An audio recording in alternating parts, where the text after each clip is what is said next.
নমস্কার, শুরু করছি আজকের চতুর্থ স্তম্ভ। আমি ইন্দ্রাণী। সেই পড়েছিলাম, একদা যাহার বিজয় সেনানী হেলায় লঙ্কা করিল জয়। সে কবে ২৫০০ বছর আগে রাঢ়বাংলার এক রাজপুত্র বিজয় সিংহ শ্রীলঙ্কা দখল করেন। সে দেশের কিছু লেখাতেও পাওয়া যায়। পরবর্তীতে আমাদের রাঢ়বঙ্গের ইতিহাসেও তার সমর্থন মেলে।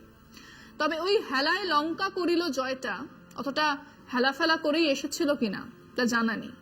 কিন্তু তারপর থেকে যদি আমাদের দেশের ইতিহাসের দিকে তাকান, তাহলে দেখা যাবে আমাদের দেশে এমনকি রাজা রাজনারাও হাল্লার রাজা ছিলেন না।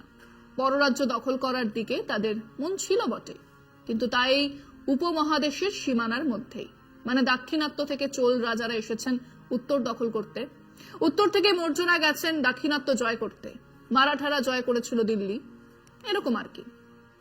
এসব বাদ দিলে চেঙ্গিস, তৈমুর বা গ্রিসের আলেকজান্ডার বা আরো অনেক ইউরোপীয় রাজা রাজরাদের সম্রাটদের মতো ভারতবর্ষের রাজা মহারাজা বা সম্রাটেরা এই উপমহাদেশের বাইরে রাজ্য দখলের জন্য যাননি। বরং আমাদের ইতিহাস ছিল সাংস্কৃতিক আদান প্রদানের। সে বিরাট ইতিহাস। দলে দলে পরিব্রাজক আমাদের দেশে এসেছেন, হিউয়েন-সাং থেকে, ইবন বতুতা থেকে, ট্রাভেরনিয়ার থেকে আল বেরুনি। আর আমাদের দেশ থেকেও পণ্ডিত জ্ঞানীরা কোথায় কোথায় গেছেন তার ঠিক নেই। সেই জামানায় দুর্গম তিব্বতে চলে গেলেন অতীশ দীপঙ্কর, বুদ্ধের শিষ্য কাশ্যপ মাতঙ্গ, আর ধর্মরত্ন চলে গেলেন চীন দেশে ধর্ম প্রচারের জন্য। আমাদের দেশ থেকে প্রায় মুছে গেল বৌদ্ধ ধর্ম, কিন্তু থেকে গেল চীনে, জাপানে। সে কবে থেকে পঞ্চশীল নীতির কথা বলে আসছে ভারতবর্ষ। নেহেরু এই পঞ্চশীল নীতির কথাই বলেছিলেন, এক শান্তিপূর্ণ সহাবস্থানের কথা তিনি বলেছিলেন। ভারতবর্ষের বিদেশ নীতি তার উপর দাঁড়িয়েছিল। তাতে যে 5টা কথা বলা হয়েছিল তা হলো: 1, পারস্পরিক সম্মান বজায় রেখে সেই রাষ্ট্রের সংপ্রভুতাকে স্বীকার করা। 2, একে অন্যকে আক্রমণ না করা। 3, একে অন্যের অভ্যন্তরীণ বিষয় হস্তক্ষেপ না করা। 5, শান্তিপূর্ণ সহাবস্থান। এটাই ছিল আমাদের সঙ্গে পৃথিবীর অন্য দেশগুলোর সম্পর্কের ভিত্তি। বিশেষ করে আমাদের পড়শি দেশের সঙ্গে সম্পর্কের ভিত্তি ছিল এই পঞ্চশীল তত্ত্ব। তা কি লঙ্ঘিত হয়নি? হয়েছে, বহুবার হয়েছে। পাকিস্তান বারবার আক্রমণ করেছে, চোরাগোপ্তা হানাদারি চালিয়েছে, কাজেই যুদ্ধও হয়েছে। চীনের সঙ্গে সীমান্ত বিরোধ হয়েছে, যুদ্ধ হয়েছে, তা মিটেওছে। কিন্তু বাকি দেশগুলোর সঙ্গে মোটামুটি সুসম্পর্ক ছিল। আর বাংলাদেশ তৈরি হবার পরে তো তাদের সঙ্গে আমাদের সম্পর্ক ছিল আত্মিক, সাংস্কৃতিক, সামাজিক। দেশ স্বাধীন হবার পরে মুজিব দিল্লি আসেন, সেখান থেকে ঢাকা। পাকিস্তান আর চীন বাদ দিলে আমাদের সমস্ত পড়শিদের সঙ্গে আমাদের ভালো সম্পর্ক ছিল। সার্ক অন্তর্ভুক্ত দেশগুলোর মধ্যে কেবলমাত্র বাণিজ্যিক আদান প্রদান ছিল তা নয়, সিনেমা, গান, চিকিৎসা, বিভিন্ন আদান প্রদানের মধ্যে দিয়ে একটা সুসম্পর্ক গড়ে তোলার তাগিদও ছিল। কিন্তু এর মধ্যে আমাদের দেশের রাজনীতিতে এক মহামানবের আবির্ভাব হলো। 2014 থেকে এই 10 বছরে দেশের খোলনালচে বদলে দেবার ব্যবস্থা করে ছেড়েছেন আমাদের দেশের এই নেতা নরেন্দ্র ভাই দামোদর দাস মোদী। ফিরছি একটা বিরতি নিয়ে, সঙ্গে থাকুন। খেয়াল করে দেখুন, প্রতিটা পড়শি দেশের সঙ্গে এই মুহূর্তে ভারতবর্ষের সম্পর্ক খুব খারাপ। যদি কোনো ছাত্র বলে আমার সঙ্গে সবাই খারাপ ব্যবহার করে, আমাকে সবাই হিংসে করে, তাই আমার সঙ্গে কথা বলতে চায় না, তাহলে বুঝবেন আসলে ছেলেটির একটা বড় সমস্যা আছে। হ্যাঁ, আমাদের বিদেশ নীতিতেও সেরকম একটা সমস্যা আছে।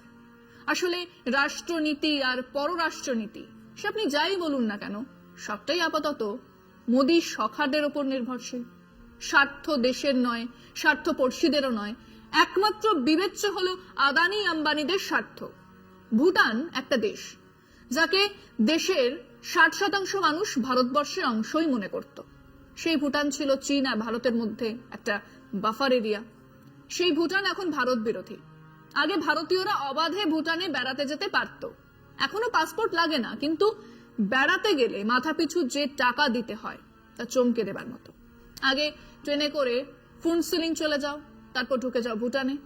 এখন আগে এন্ট্রি পারমিট নিতে হবে, আর তার জন্য 1200 টাকা প্রতি রাতের জন্য দিতে হবে। মানে 7 দিন ভুটানে বেড়াতে গেলে 8400 টাকা কেবল ভুটান সরকারকে দিতে হবে, যা আগে কেবল বিদেশিদের দিতে হতো। ভারতীয়রা ভুটানে বিদেশি ছিল না। এখন সেখানে যে কোনো আর্মি মুভমেন্টের আগে ছাড়পত্র নিতে হয়। কাজেই ওই ভুটানে ডেরা বাঁধা উগ্রপন্থীদের অস্ত্র শস্ত্র প্রশিক্ষণ শিবির অনায়াসেই চলছে। আর তার উপরেই চীন রাস্তা তৈরি করছে, যা আগে হতো না। নেপালের লিপুলেখ অঞ্চলের ম্যাপ নিয়ে জটিলতা কাটেনি। নেপাল সেই অঞ্চলকে নিজেদের বলে দাবি করেছে। গোটা নেপাল জুড়ে আগে 100 টাকার ভারতীয় নোট অনায়াসে চলতো, এখন তার দাম কমেছে। আর নেপাল জুড়ে ভারত বিরোধিতা চোখে পড়ার মতন। ওদেশের রাজনৈতিক দলগুলোর বেশিরভাগই মনে করে ভারত অযথাই তাদের দেশের অভ্যন্তরীণ বিষয় নাক গলাচ্ছে এবং গলানোর চেষ্টা করছে। মালদ্বীপ তো এখন প্রায় শত্রু রাষ্ট্র, সেখানেও তীব্র ভারত বিরোধিতাকে সম্বল করে যেতে এসেছেন বর্তমান শাসক এবং নেতা মোহাম্মদ মুইজ্জু। শ্রীলঙ্কাতে জনতা বিমুক্তি পেরুমুনা মার্ক্সবাদে বিশ্বাসী। তারা দেশের পুরনো গণতান্ত্রিক সমাজতান্ত্রিক চেহারাকে ফেরাতে চায় এবং তাদের এক তীব্র ভারত বিরোধিতা আছে, বরং চীনের সঙ্গে তারা আরো ঘনিষ্ঠ হতে চায়। আফগানিস্তানের তালিবানদের সঙ্গে নয়, সেই সরকারের বাণিজ্য নীতি অনুযায়ী সে দেশে বাণিজ্য করছে ভারত। বলা ভালো আদানি বা আম্বানি, কিন্তু তালিবানদের বিরুদ্ধে একটা কথা না বলে, সেখানে মানবাধিকার বা নারীদের অধিকার নিয়ে কোনো কথা না বলার শর্তেই বাণিজ্য করছে ভারত। ফিরছি একটা বিরতি নিয়ে, সঙ্গে থাকুন। রইল বাকি বাংলাদেশ। চোখের সামনেই রয়েছে সেই সম্পর্কের কঙ্কালসার চেহারা। সে দেশে নাকি রয়ের বহু লোকজন অ্যাক্টিভ ছিল। মজার কথা হচ্ছে, তারা বুঝতেও পারেননি যে তাদের পেয়ারের বেগম হাসিনাকে উৎখাত করার পরিকল্পনা নিয়ে ছাত্র আন্দোলন শুরু হয়েছে। না, তারা জানতেনও না। হাসিনা দেশ ছাড়ার পরে তারাও দেশ ছেড়েছেন। আমাদের দেশে যার নামে ওয়ারেন্ট জারি আছে, সেই জৈশে মোহাম্মদের মাথা মাসুদ আজহারকে কেন পাকিস্তান আশ্রয় দিয়েছে, এই কথা বলার সময় আমাদের মাথায় এখন তো থাকবে শেখ হাসিনার কথা। তিনিও বাংলাদেশের আইন অনুযায়ী অপরাধী, তাকে এদেশে আশ্রয় দেওয়া হয়েছে, আর তা নিয়ে কোনো ব্যাখ্যাই নেই। তিনি এদেশে বসেই তার দলের সভায় ভার্চুয়াল বৈঠকে হাজিরা দিচ্ছেন। কাজেই ঢাকা দিল্লি সম্পর্ক খুব তাড়াতাড়ি ভালো হবার তো কোনো কারণ দেখছি না। ওদিকে আদানি সে প্রিমিয়াম দরে বিদ্যুৎ বিক্রি করার চুক্তি করেছিল শেখ হাসিনার সময়, যা মানতে বাধ্য নয় এখনকার সরকার। এদিকে আদানির পেছনে আছেন মোদিজি। কাজেই বাণিজ্যিক দিক থেকেও আদানির বিদ্যুৎ আর আম্বানির গ্যাস বাংলাদেশের মানুষ আর সরকার মেনে নেবে না, সেখানেও সমস্যা। বাকি রইল চীন।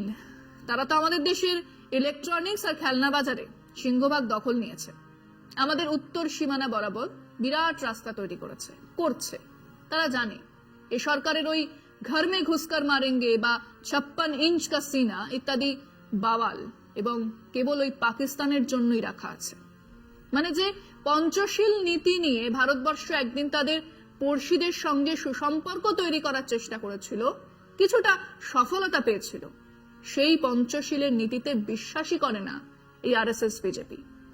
এক হিন্দু জঙ্গি জাতীয়তাবাদকে নিয়ে এক আগ্রাসী ভারত গড়ে তুলতে চায় তারা। কাজেই মোদিজি ইউক্রেন কা ওয়ার রুকওয়া দিয়া পাপা এখন খোরাক, হাসি আর তাচ্ছিল্যের বিষয়। মোদিজি শেখ হাসিনাকে আশ্রয় দিয়েছেন তার সখা আদানি আম্বানির কথা ভেবেই, কিন্তু তাকে পুনর্বহাল করা তার সাধ্যের বাইরে।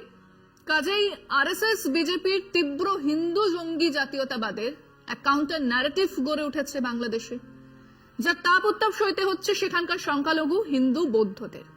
এদেশে মোদি শাহ আরএসএস বিজেপির এই হিন্দুত্বকে মোকাবেলা না করে আমাদের দেশের সংখ্যালঘু মানুষজনের সুরক্ষা, নাগরিক অধিকার, সম অধিকারের গ্যারান্টি না থাকলে পড়শি দেশের সংখ্যালঘুদের স্বার্থ রক্ষার কথা বলা যাবে না। কারণ আমাদের দেশের হিন্দু মৌলবাদীদের মতো সেদেশেও মুসলিম মৌলবাদীরা সেন্টার স্টেজ দখল নিচ্ছে। দুদেশের ধর্ম নিরপেক্ষ গণতান্ত্রিক মানুষকে দুদেশের এই চূড়ান্ত মৌলবাদের বিরুদ্ধে লড়তে হবে। দুদেশের গণতান্ত্রিক কাঠামোকে আবার বাঁচিয়ে তোলার সেটাই একমাত্র উপায়। আজ এখানেই শেষ করছি। শুভরাত্রি।